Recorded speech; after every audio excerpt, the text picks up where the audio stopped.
Oh, no, I don't want you down there. I want you up here with me. Come on up. And I'm going to get the microphone. In case any of you have something to say, we're going to want to hear it. Okay. So who knows what this is? A backpack. Now, I'm going to be using this for an illustration later with the big people, but I need your help emptying it out. We're going to look at whatever's in it, and then we're going to put something in it. Okay? So who wants to start? You can each take a turn. Okay? You can zip something. Oh, what's that? That fell out. Okay, let's start up top here. Who wants to pull something out? What's that? No, kind of looks like one though. A flashlight. What's that? Now I have to tell you a story about the snack.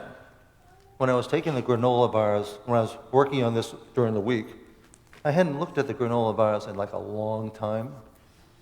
Did you know that granola bars have a shelf life? And I looked at it and said, oh, best use by October 2023. You know, they still taste great. There were only two, and I ate them, and they tasted just like they were new. Who wants to take something else out?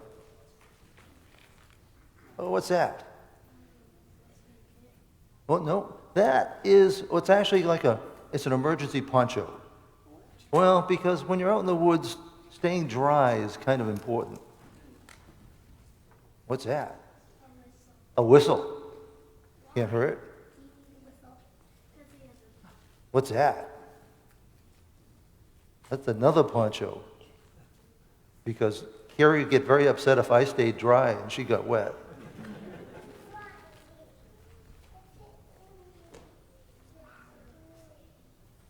You know what that is?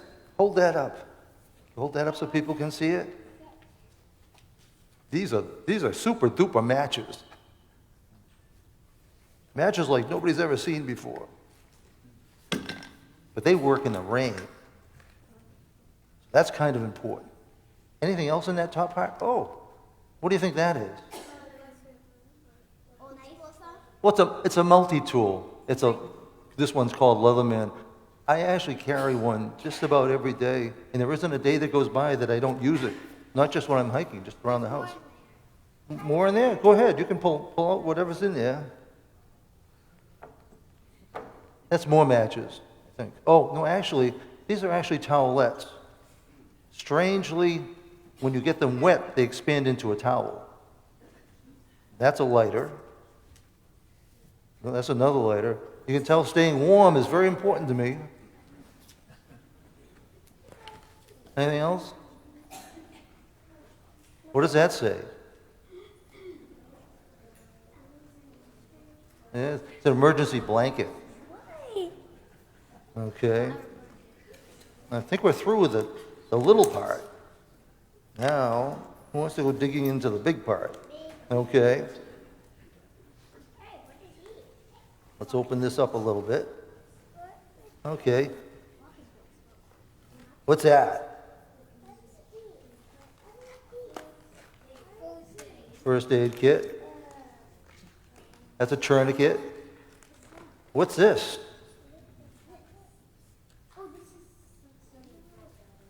This is a shovel.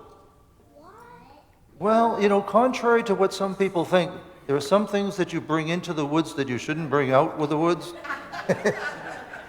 You bury in the woods, and a shovel helps you dig that hole. Unused so far, I've been very lucky. That goes with the shovel. You know what that is? That's toilet paper. Nobody wants to be a bear in the woods. Oh, and that is a saw. Oh, you'll see later. You'll see coming up. What do you think those are? Binoculars is right. That is, we used to call it a space blanket. You can turn it into a tarp. You get rope, it's, parachute line. That is a knife. Oh, no, look for this thing. I think this is another thing. Yeah, well, it has a bunch of different things in it, like fishing line and What is things. it? Oh, it's a blanket. It's like a metal blanket, but you can use it as a tarp. Uh, this Is there anything more in there? no. Wait. Okay. One. Okay, now we're going to put something in it for you guys. What's that? How would you like to get? We I know what it we is. can take these. Right. It's a brick. It's a rock. How would you like to lug that rock around all day? Would you like to do that? No, I wouldn't either. Now let's pretend. Let's give that rock a name. What do you think we could call it? What if it were a feeling? If that rock were a feeling, what kind of name would we give a rock? Rocky. What? Bob? Bob? Well, you could call it Bob. But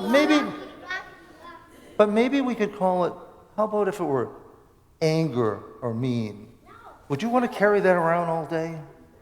No, that'd be heavy, and it would keep you from doing some of the things you want to do. But what if you filled the pack with something that was light, like what? Like balloons. What name could we call the balloons? Let's stick it right in there. Let's open this up. Can you stick it in there? Stick it right in there. You know what? Look at this. Oh, we can play with that. You know, what name could we give the balloons? How about love and kindness? You could carry around love and kindness all day long and never get tired, couldn't you? So what do you guys want to fill your backpacks with? Rocks? No. Oh, that's for later. No, you want to fill your backpacks with love and kindness. Not rocks, not meanness and anger. You want rocks? Well, no, you'd get tired doing that. Now, you guys can go with Miss Amber to head on down to church school. You can have the balloon if you want it. You can't have the rock.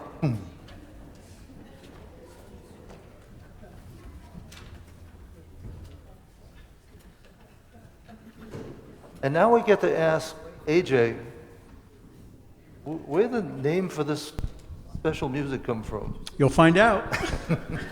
And before we sing the second hymn in a little bit, Will is going to play through the entire thing first, since it's one that we don't typically sing every Sunday. So here we go.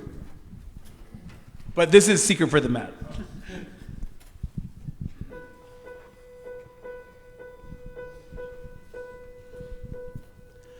I've got a secret for the mad. In a little bit of time it won't hurt so bad. And I get that I don't get it. But you will burn right now, and then you won't regret it. You're not gonna believe a word I say. What's the point in just drowning another day? And I get that I don't get it. And the world will show you that you won't regret it. Little things, all the stereotypes, they're gonna help you get through this one night. And there will be a day when you can say you're okay and mean it. I promise you it'll all make sense again. I promise you it'll all make sense again.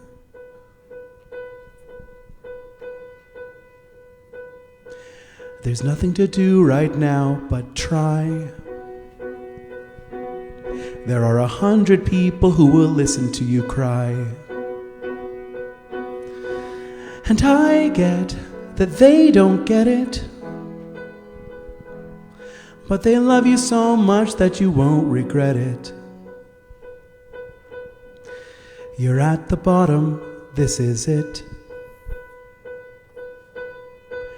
Just get through, you will be fixed. And you think that I don't get it, but I burned my way through and I don't regret it. Little things, all the stereotypes, they're gonna help you get through this one night. And there will be a day when you can say you're okay and mean it. I promise you it'll all make sense again. I promise you it'll all make sense again. I promise you it'll all make sense again. I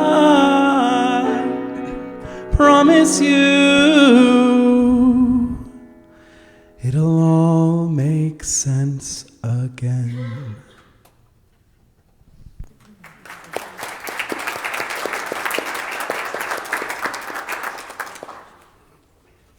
Thank you, AJ and Will.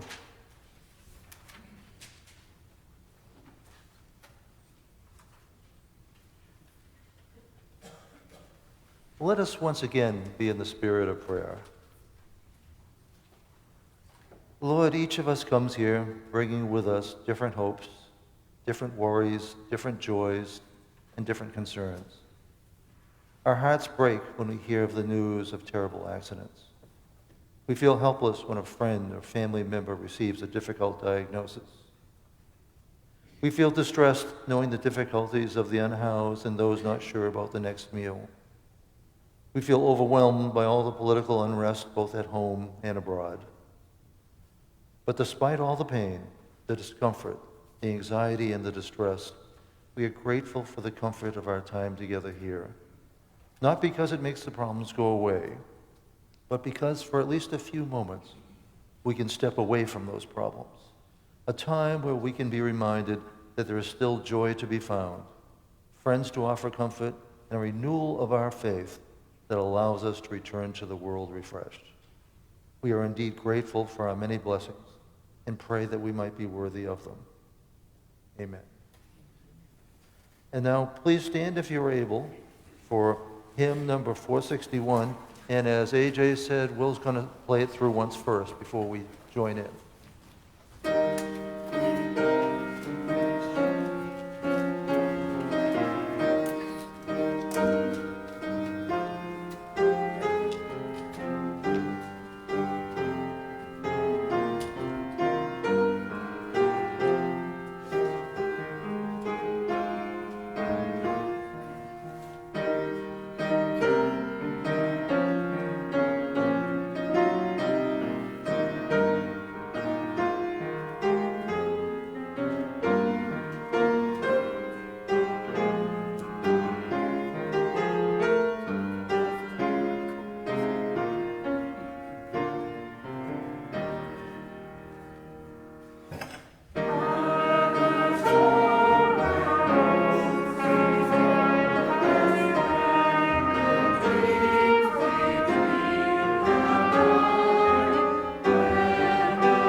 please be seated.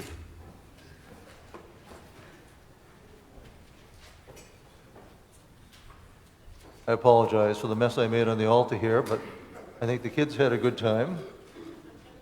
The story behind that is that last Sunday, Carrie and I went for a hike out in the Page Pond Community Forest in Meredith. It's a place we'd never been to before, and had been suggested to us by friends. It's a 763-acre conservation area that is roughly located between Meredith Neck Road and Moulton Farm. There are three access points that we knew about, and we entered from Blueberry Hill Road. Now, this past Friday, our trusty dog Pookie convinced me to take her for a motorcycle ride, cold as it was, and we explored the other two access points. Turns out they're much better than the one that we picked. For the one, you can take the road into Moulton Farm and just pass Moulton Farm. Just keep past it a little ways, and there's a wonderful little parking area there. And the other is off Barnett Ridge Road, which is the road, if you're going up Route 25 past the high school, which is on your left, it's the first road on your right, and down there about a mile on the left is well-marked parking. Both areas are well-marked, and there's plenty of parking. And just kind of as a hint, there's a big bulletin board there. So if you don't have a map, but we know you have a phone, just take a picture of the map, and you'll have it on your phone. Just don't pay attention to the part that says you are here when you keep looking at that map. It is a truly beautiful area with a number of well-marked trails. I thought we were just going for a little quick walk and did not bring my trusty pack that I always take when I'm either hiking alone or going someplace new. Our little walk turned into a wonderful 4-mile hike where we discovered all kinds of new things. It's a wonderful area with all kinds of different changing vegetation, hills, ponds, swamps, cemeteries. There's quite a few things to see along the way. One of the things that we didn't particularly think of is that it gets dark really early in the woods. Our return route, one that we'd never been on before, of course, because it was our first time, was slightly less marked and less developed than the route that took us out. We weren't 100% sure of our location on the map either. And we did pass by one needed turn, but we retraced our steps and got back onto the main path. There really wasn't anything to be worried about. If we went any one direction, we know we're going to come out somewhere. But we didn't really want to get stuck in the dark. But for a few seconds there, I kind of wished that I had brought my trusty pack, just in case. How many of you have seen the movie A Few Good Men? I bet almost everybody. A turning point in the plot is when Lieutenant Caffey, Tom Cruise, noticed that Private Santiago's closet on base was still full of his clothes. He had not packed for his scheduled return to the mainland. Now, this issue was raised at trial when Lieutenant Caffey cross-examines Colonel Jessup, Jack Nicholson, questioning him about what he, Colonel Jessup, packed for his trip. Spoiler alert here, Private Santiago had received a code red and died as a result.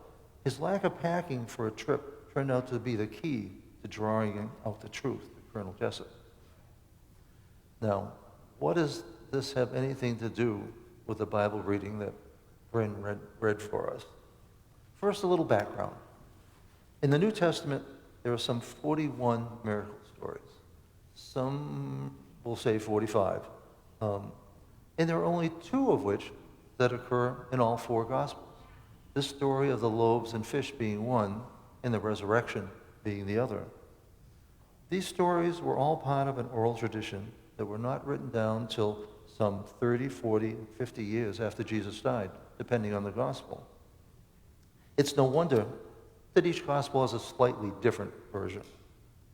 I think about even family stories. My sister lives in South Carolina, my brother's in Florida now, and those rare times when all 3 of us get together, you would think that we had grown up in different households. We tell stories from the old days and we're all together at that point. But you would think that we grew up completely differently. The writers of the Bible had much the same problem, but only much worse, because they weren't even eyewitnesses and had to depend on other stories. And of course, we all know fishermen, where stories of the fish they caught get bigger and bigger each year. Things change over time. Now, and then it applies to us here too. Now, by a show of hands, how many of you can remember what Michael's sermon was 2 weeks ago? It's difficult. Can you imagine? And you know, it's difficult for us to remember things, even if we were impressed by things at the time. You know, it's very difficult. It was titled Short Stories, by the way. I looked it up. It's really difficult, and it's a challenge to keep the details straight. Now, we go back to the miracle of the loaves and the fish. Now, the most common understanding is that, you know, somehow Jesus transformed the 5 loaves and 2 fish into a vast quantity that would feed the 5,000 plus people. And there was plenty left over. That, of course, would be a miracle. And that is how many people understand it. And that's perfectly okay. I'm not here to tell you what to think, or certainly not what to believe. But I think there was actually a different, a much greater miracle that happened there.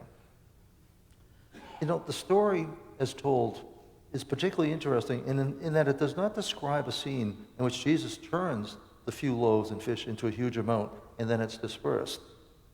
There's no magic act going on here where poof, and all of a sudden there's all kinds of food that then gets distributed. No, it's very specific. Jesus simply instructs his disciples to take the 5 loaves and the 2 fish and to go forth and feed the multitude. To me, it was then that the miracle happened. Let me tell you what I do think happened. The Gospels note that there were about 5,000 men present and an uncounted number of women and children. Back then, women and children literally were not counted. Women and children, you know, in those days, were not part of the total. So we can reasonably assume that the number was much greater. At that time in the world, there were estimated to be 250 million people. In 1969, there were some 3.7 billion people in the world. Now, who can tell me what a big gathering in 1969 might have been? Woodstock. Woodstock it is. And Woodstock had, you know, depending who was guessing, you know, some 40,000, maybe more, you know, attendees. Now, if we keep the numbers proportional, you know, what would a Woodstock in Jesus' time look like? Well, Jesus drew a crowd that was twice as large. The people that gathered to hear Jesus were tremendous in numbers. This wasn't just a big crowd. This was a huge crowd. Now, just for a moment, let's pretend that we're living back then, and we heard some wonderful stories about this guy called Jesus, and we wanted to go see for ourselves. We get up early that morning and get ready to take a 10-plus mile hike to what we know is a very remote area. It's described as a desolate area in the Bible. You know, there are no McDonald's or Dunkin' Donuts along this path. So, you know, we know that we have to pack what we need to manage both the trip out and the trip back. Now, look at all the junk that I carry for a 2-hour hike. Could you imagine what you're going to carry if you're planning on going all day and maybe overnight? I'm sure that these people were even better prepared. Jesus knew that. Jesus knew people. Jesus knew that when he sent his disciples out among the crowds with their 5 loaves and 2 fish, what would happen? They came across a mass communion of people, freely sharing what they had already brought and sharing it with each other. This was a celebration. Listening to Jesus had changed them and removed the barriers that keep people apart. Much like Kathy was talking about, brought about connection. He brought them together in a special kind of communion. To me, that is the miracle. 5,000 people sharing and caring together in a way that they perhaps had never done before. The miracle wasn't that there was enough food. The miracle was that Jesus had created a community that was all about love and kindness. Jesus teaches us that love grows when it is shared, that kindness expands when it is shared. We don't love people less because we love more. Kindness is not a limited supply that becomes exhausted and is used up. Jesus was all about abundance, teaching us that we grow in love by loving others and that our kindness grows by being kind to others. The miracle is that although these people could have kept their food hidden to ensure that they would have enough for themselves and their families, they didn't. They all shared what they had with each other, and as a result, there was a surplus left over. They chose to embrace love and kindness, and as a result, shared in abundance. That, for me, is the miracle of the loaves and fish. It really wasn't about food. It was about people being so moved by Jesus and his message that they let their guard down. They not only chose to trust each other, but to love each other. And so, let us be like the 5,000 and choose to let our guard down, and not only trust each other, but also to love each other. Amen.